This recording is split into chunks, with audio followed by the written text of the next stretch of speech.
Bonjour à tous, je vous parle aujourd'hui d'un roman qui est sorti pour cette rentrée littéraire 2025. Il s'agit du Désir dans la cage d'Alyssa Vance. Et c'est une auteure, en fait, première auteure, qui s'initie un roman en s'inspirant de ce qui l'anime, c'est-à-dire la musique et l'art de manière plus générale.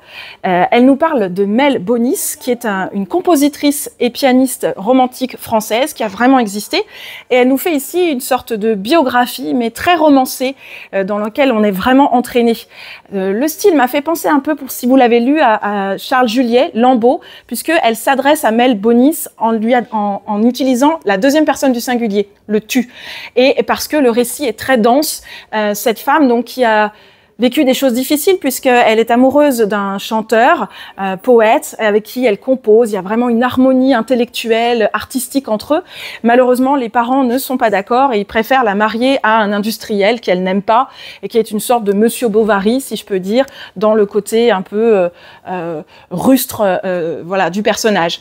Donc c'est ce mariage forcé qui va l'entraîner, quand elle retrouve son amour de jeunesse, eh bien voilà, savoir s'il faut ou pas revenir dans cette relation, ce qui est compliqué étant donné qu'elle est aussi de formation, elle est aussi d'une famille chrétienne et donc elle se pose évidemment des questions autour de la morale.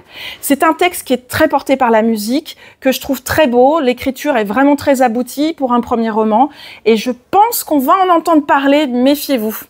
Le Désir dans la cage, Alyssa Vance.